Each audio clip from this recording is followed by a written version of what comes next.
Welcome, welcome. This is Conscious Embodiment, Astrology and Dreams with Dr. Michael Lennox. We're coming at you this week with the astrology for the week of December 6th. I'm Zoe, your producer, and of course we have Dr. Michael here. Hey. It's good to be here yet again, another Monday. Wow. Eclipse season. What a month. What a process. Technically, eclipse season is over, right? The wormhole, as I like to describe the wormhole, and if you're new to astrology, the wormhole means the intense amplification that happens in between eclipses, that eclipses are moments when we transform and transmute our consciousness and reset in big, deep karmic ways. And so the wormhole refers to this accelerated sense of energy in between the eclipses. But there's something to be said about new moons and kicking off lunar cycles. So we are not in eclipse season any longer because technically our last eclipse was last weekend. However, or this past weekend, really. However, we are in a lunar cycle that was generated by a new moon that was also a total solar eclipse. So the entire next 28 and a quarter days from Friday's new moon eclipse colors the entire passage that we are in. So if the new moon that kicks us off is accelerated, amplified, intensified because it's an eclipse, it means the entire 4 weeks that follows has a kind of extra about it. In fact, the astrologer that I first learned the idea of calling eclipse season a wormhole, I think she would have called the wormhole, the distance between the first new moon that kicked off eclipse season and the last one, meaning we're still in the wormhole according to that definition. So I'm just bringing this up to say we aren't out of the energetic woods of the intensity of eclipse season. It's the most intense month of the calendar year because we're careening towards some big transits at the end of the month. I'm speaking notably of Saturn and Uranus squaring again. And so while the sort of enormity of eclipses is behind us, the entire next 4 weeks has the capacity to amplify, accelerate, and make more intense everything that you experience for the entire couple of weeks. And if I'm not mistaken, does Venus go retrograde this week?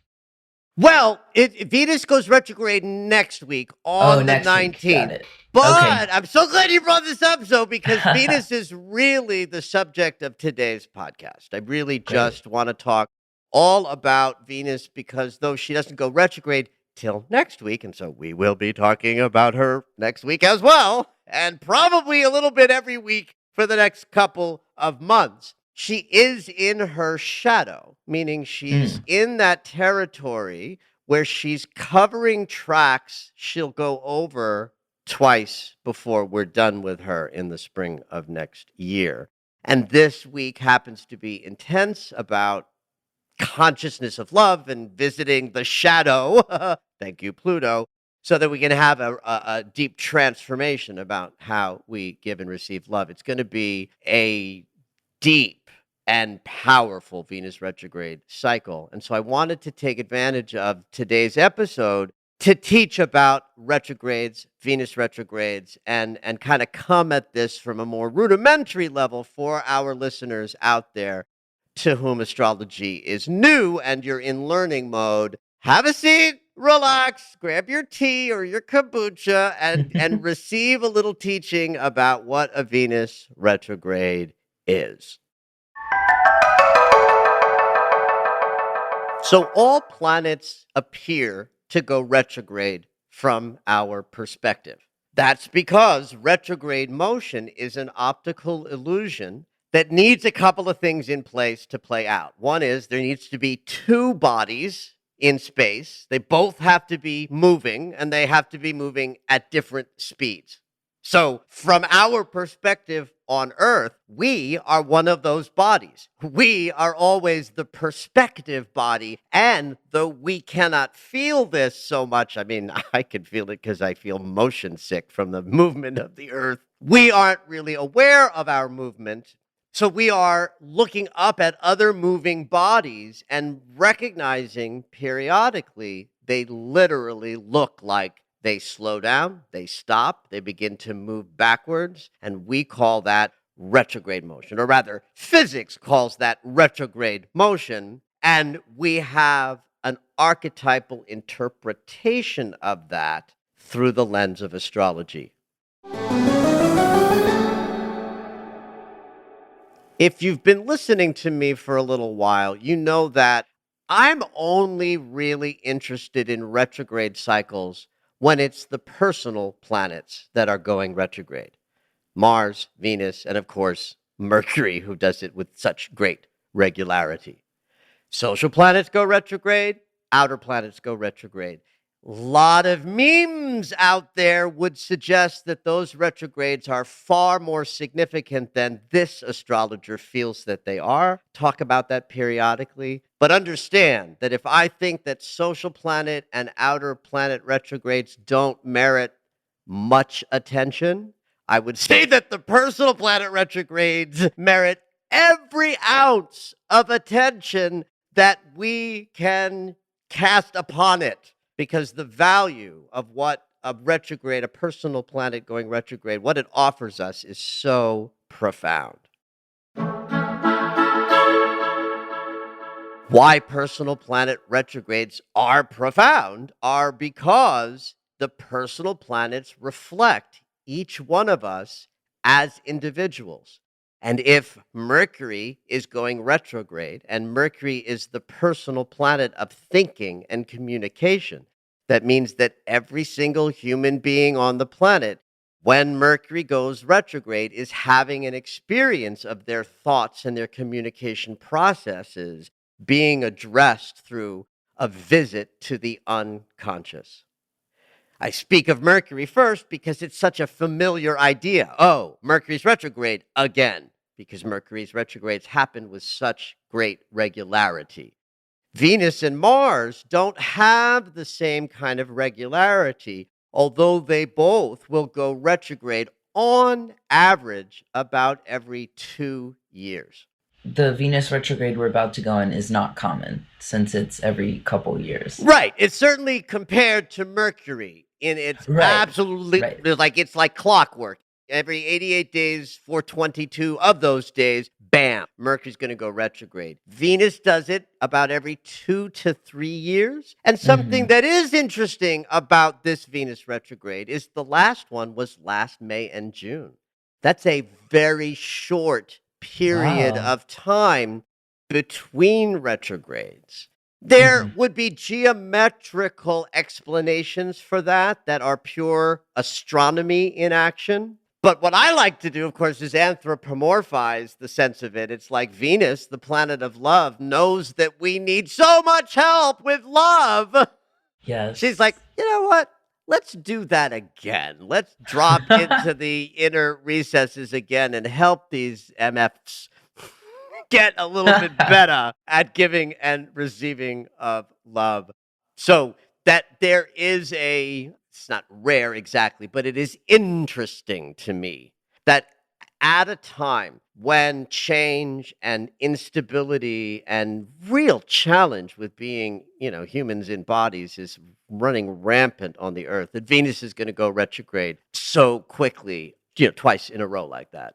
We really do benefit by learning how to give and receive more love. And so there's a blessing to having a second one so short at hand. But there's things about this particular Venus retrograde that are deeply spectacular. when it comes to change, transformation, and all of the things that I'm a stand for with regard to change your life from the inside out. Use astrology as a contextual tool, and you will be ushered and assisted in your growth through your human experience.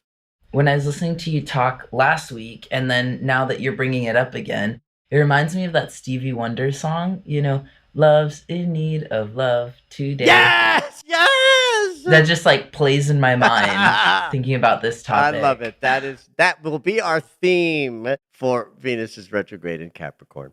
Let's break down a retrograde a little bit in very simple terms for people for whom might be a new, concept. There are 3 acts to every retrograde cycle because the planet in question is covering territory that they are going to revisit when they turn around. And so the shadow of this retrograde started on November 18th and finishes on December 19th when Venus turns around.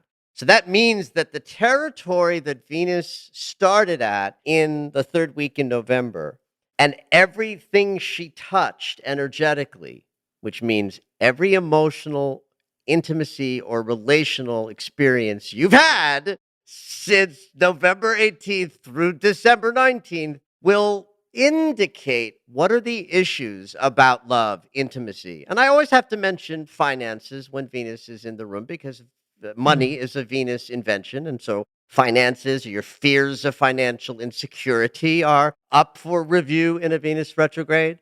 But the really important piece of understanding how to navigate the backward motion that can be bumpy and really challenging is in how much you're paying attention in this first act, this period of time where Venus is touching off, issues that are going to come up when she turns around. So that everything you need to know about having a rich and powerful experience of the backward motion comes up in this first act known as the retrograde shadow. So again, November 18th through December 19th, this is the period of time to be paying extra attention to everything in your heart because it's going to give you an indication of what you have to work on during the backward motion. Because I'm a psychologist and because I'm such a stand for being a teacher in the world, helping people self-investigate, heal traumas in there, like I'm all about working with the unconscious. And so when I think of language that matches what's going on when a personal planet goes retrograde, is that planet's consciousness is sort of dipping its toes into our unconscious territory. And that's where all the juice is. That's where our demons live. That's where our wrestling with our own self stuff happens. It's all below the surface of our unconscious. And so when we know that a planet's movement backward is akin to having a little bit of access to stuff that we normally could not marinate in, there's an opportunity in that. That's what's rich and powerful in terms of this Venus retrograde, of what's going to be going on from the 3rd week in December through the early weeks and months of January of 2022. And I'll talk, of course, about that in great length. But for the sake of this teaching, understand that when you hear me say Venus is going retrograde, what I want you all to be hearing in your ear is I have an opportunity to discover what my unconscious has to tell me about how well I am giving and receiving love. So that if there are changes you wish to have in your love experience, then the retrograde portion is where that work gets done.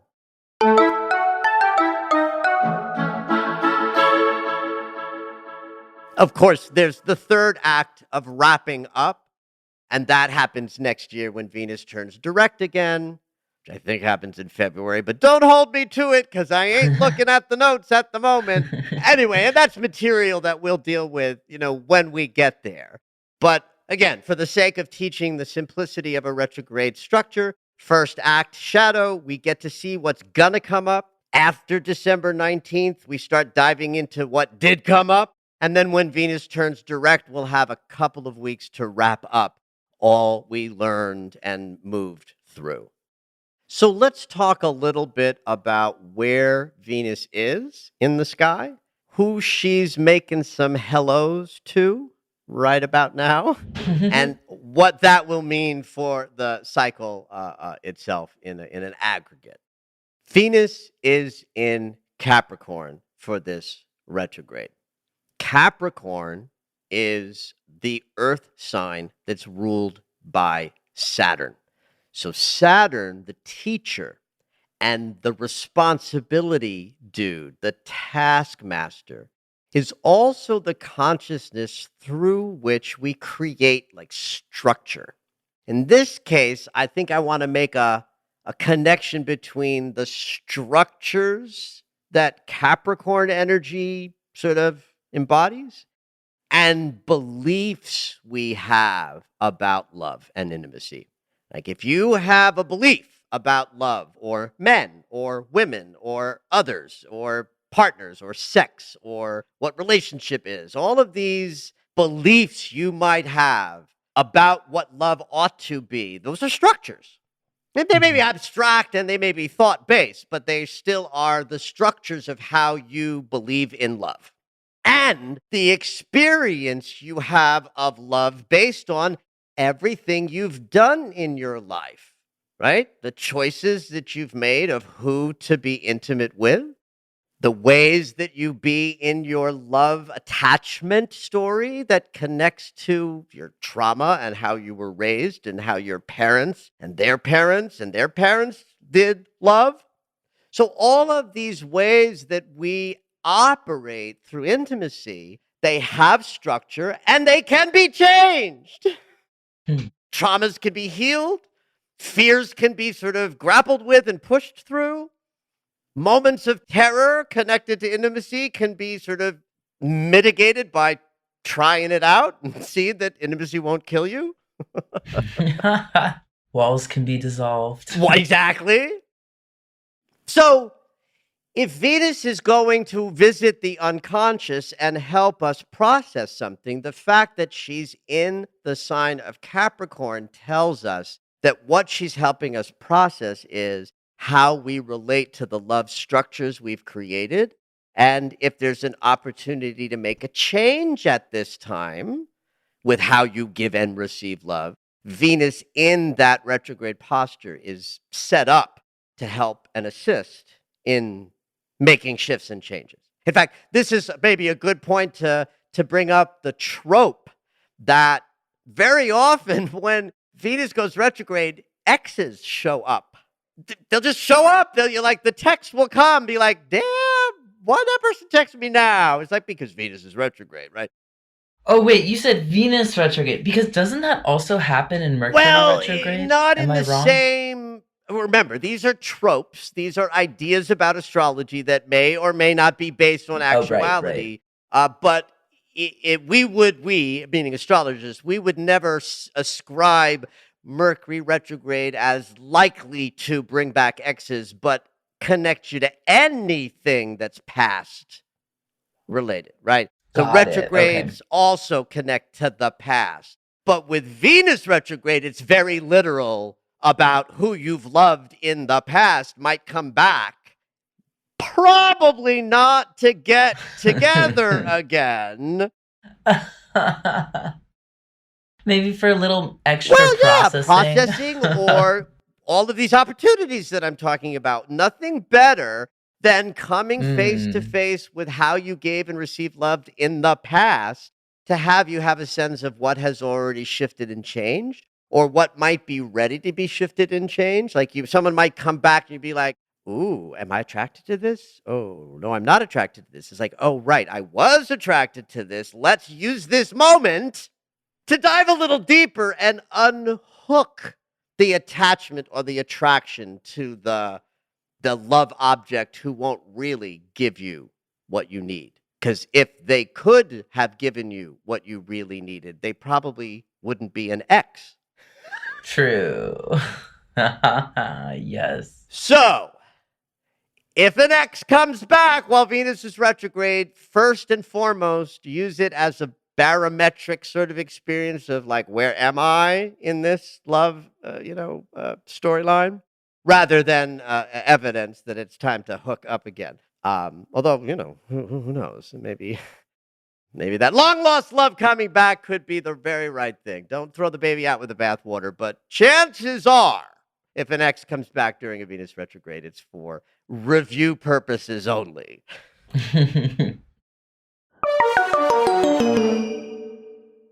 So Pluto, the planet of change, transformation, death, rebirth, all that gravitas, Pluto moved into Capricorn in 2007. Why I mention that, first and foremost, is to understand the power of any planet moving through Capricorn as connected to structure. Because the minute the planet that can kill off anything entered into the sign of structures, structures began to fall apart. Housing markets, banking markets, too big to fail became a joke. Right. So Pluto is now at 26 degrees of Capricorn. And that's essentially where Venus is going to be when she turns around and goes retrograde. Now, Pluto is not going to move very far during the period of time that Venus is engaged in this retrograde.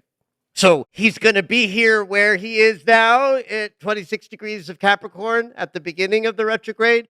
And when she's done, she will be back with Pluto. So she starts her journey by connecting with the Lord of the Underworld. And when she's done with her journey, she meets up with the Lord of the Underworld. That's profound, even for this astrologer who's like looking for this. This is a yummy opportunity to allow the change and transformation that's possible when a personal planet goes retrograde to be taken down to the molecular level in your embodiment.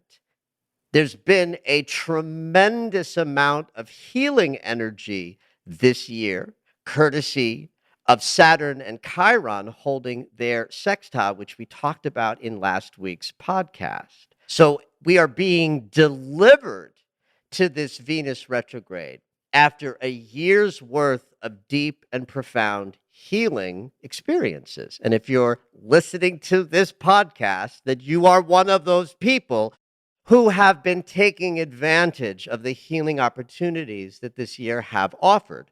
Or you wouldn't be wasting 40 minutes listening to what I have to say. I can trust that. If you're listening, you're in for the healing game.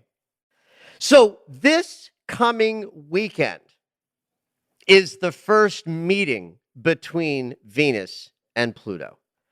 So this is the first act shadow activation of what happens when the planet of love connects with the planet of death and rebirth. If it were just a passing transit, I'd probably say something like, deep, intense weekend of feelings and intimate connections. Relationships might deepen to another level or blow up completely if it's time for them to end. That might be my language for a daily astro alert of this transit happening this weekend. So same language applies. Going to a deeper level, having a change and transformation, of making yourself through scary vulnerability, more intimacy, or allowing the death aspect of Pluto to sort of introduce you to the idea of this form of love needs to go. But it ain't a passing transit. It's going to happen 3 times in total. It's a lot of learning. A lot of learning, a lot of change, a lot of death, a lot of rebirth. And by death and rebirth, I mean in your love and intimacy experiences. So as we move through this weekend, since this is the first iteration of what is ultimately the most intense an important aspect of Venus's journey over the next couple of months. We're going to find out at an individual level what the theme is likely to be for us. So it's a weekend to pay attention. Mercury and Jupiter will be in a sextile over the weekend. So that means our thinking and our minds will be working very beautifully with our sense of possibility, expansion, and confidence. And while that's not a particularly love-oriented transit, it's a transit that at least keeps the mind sort of operating exuberantly and well. So that if your heart experience is a thing this weekend, I would invite you to use your open-minded optimism to be able to examine like what's happening in your heart over these couple of days. So the mind will be in a good position to not be clouded or confused by static or other Mercury kind of transits that might interfere with a good self-appraisal. Mind is in good shape. Although that particular transit might cause you to be overly enthusiastic or overly sort of delighted by things that are happening that might later turn out to be more painful than you knew. Yeah. But even that's a blessing, right? If that's how it plays out. To know is, I think, super powerful. Agreed. So a lot of possibility for knowing this weekend what elements of love and intimacy are likely to be part of your experience once the planet of love turns around on December 19th. So pay attention all weekend long to everything that's happening in your heart. Have at it, everybody.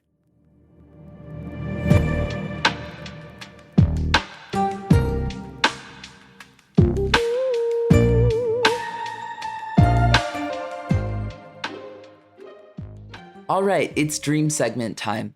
Every week, Dr. Michael will interpret dreams that are sent in via email or take a live caller. If you would like your dream interpreted on the podcast, you can go ahead and email us at dreams@michaellennox.com. Hopefully your dream will make it onto the show.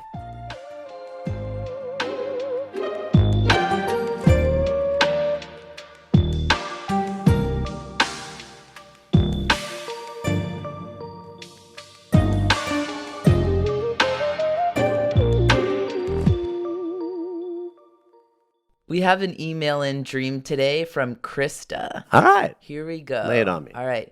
Krista says, as dreams, none are ever linear. So the scene True first story. opened up. True story. Right. Yep. The scene first opened up to me heading to meet a friend at an event location. Okay. My friend is a Taurus. She's very loyal and grounded. Oh, good. Yay. Good to know that. Yeah. The entire walk to the place, I had to walk and navigate through the undead. They were still and unmoving. Like they were put up purposefully as if it was someone's way to win the best Halloween block decoration. Interestingly enough, I wasn't scared as I trudged through them. Yeah. I knew they were dug up and placed on purpose, and they were basically statues. I finally reached my friend and entered the building, and all was fine. Then it transformed into another scene where I was in my house, and I'm showing my friend that frogs are prevalent in my house. There were Okay. Oh, this is where it gets really good. Okay. If the undead wasn't good enough for you, Okay. this is great. There were two toads having sex in the corner, and two reptiles Wait, living two in the couch. toads? Yes. Okay, so two toads are having sex in the corner. And two reptiles living in the couch. Okay. So a komodo dragon jumped out of the couch and bit my foot. I was wearing croc skin boots that looked very much like his scales, and he kept trying to bite the boot off of me. A female dragon just sat on the couch watching the whole thing. Anyhow, I thought it was strange enough to share with you. Pregnancy was also a theme because while all of this was going on, my brother's ex showed up at the house saying she's pregnant, which she actually is in real life. Thanks, Doc. All right, so there's a pregnant woman at the end in the dream, but she's pregnant in real life. Yes, correct. Okie dokie. I love two-act dreams. I don't know why. They're just sort of fun to take two completely different sort of scenarios, but if they appear at the same time, in dream state, that they relate. All Yeah. right. So let's break this first piece down. All right. So if the dream starts with the theme of I'm going to meet a friend and ends with I meet my friend and all is well, then we really know that the first dream segment is introducing the dreamer to the qualities and the consciousness that are important right now. Got it. Right? Why this friend? I'm sure Krista has many friends, but why this friend? Why the loyal, grounded, and stable friend? So I start with that the dream is just hearing these two dreams together. One message is that the current landscape is asking the dreamer to find the most sort of grounded and stable parts of herself in order to meet what the second half of the dream might be, inviting her to consider. What's The undead. yeah, and well, the this is reptiles. interesting. So here's a little teaching thing about dream interpretation that I use a lot. It's called, well, I made this up. This is not a dream interpretation term. It's Latin. Ipso facto. Ipso facto is Latin for therefore. Like this is a fact. Because this is so, that is so. Ipso facto. So if a dream image has bodies that are undead, meaning they once were alive and now they're in some liminal non-life state, the ipso facto is that these beings, these people, were once alive. So this makes me wonder if these aren't past accomplishments that are no longer currently filled with passion and vital life force. Here's why I think that, because these are decorations. They're being put up as a kind of like, look at my house, look at my house, look at my house. That's the Halloween decor theme. But remember, it's a dream. It's not literally about Halloween. It's about the consciousness of that which was once alive and filled with life purpose is no longer alive. And they're being propped out in such a manner that like suggests to me, the value of my past accomplishments are no longer as important as they once were, which is vibrant for me as the way for me to interpret the first half of the dream because of all of the power in the second scene of the dream that indicates new possibilities. The reptiles being new possibilities? Two toads, two reptiles. So whenever there are two, there's the potentiality of a third. Got it. When you have a mother and a father, there might be a child. When you have an artist and a canvas, there might be a painting. Right. What else is new and transformative about frog energy? You kiss a toad, it might turn into a prince. I mean, that's a trope from fairy tales that are very key in Western culture. They also are amphibians, which means they live in water and on air, right? So there's more choice opportunities or transformational symbolism in frog, because if the frog is in the water in their amphibian nature and then hop into the air, that's a change and transformation. Yeah. Similar to if I kiss you and you turn into a prince, that's like the frog jumping up out of the water, becoming something else, right? So toads or frogs are symbols of new possibilities coming up out of nowhere. Two reptiles, again, imply not only the possibility of the transcendent third being created, the reptile presence suggests something about instincts wanting to be paid attention to, right? Because the reptilian brain that is part of the mammalian brain is the part of us that's base, that's below, that is just concerned with our functioning and our hearts beating and our lungs, functioning with breath. That's a reptilian idea. So the symbolism of that is to be getting in touch with her really primal internal instincts. One of the reasons why I think the second act of this dream also reflects new things is that while you were reading me the dream, Zoe, I did a little cheating. and I looked up komodo Okay. dragon medicine. Like, that's a little beyond my medicine, like, knowledge. Like, I can sort of, Yeah. go into how I would, look at any medicine, animal medicine symbolism. But it was better to look up what's the general universal thoughts about komodo dragons. And they connect with new things, new ideas, new impulses. Now, I don't know why that is, but when I looked it up, that's what it said. So it's about creative forces that are projecting into the future. I looked it up on some Huh. website. So that's another reason the second half of the dream talks to me about new things, new instincts, new possibilities. Even the female dragon sitting on the couch watching the whole thing, to me, is reflective of how the creative process requires us to be in that feminine stillness of the birthing process. Gestation is still. It requires a lot of patience while nothing Mm. appears to be happening. And then Yeah. something gets born, and then the thing happens, and the creation appears. So to me, the dragon sitting on the couch watching the whole thing is the part of this dreamer that is graceful and easy about letting the instinctual, creative process birth something new. Pun, hint, hint. Pregnant woman shows Pregnant up in the lady. ads, right? Finishing this 2-act dream with an image of literal birth, literal gestation, literal something's being born. But really important, the baby ain't here yet. So the dream isn't Right. about the thing happening. The dream is about the creative process. The first half of the dream says, look what I've done in the past. These were ideas that were once filled with life force and passion. I can prop them up and show them to you.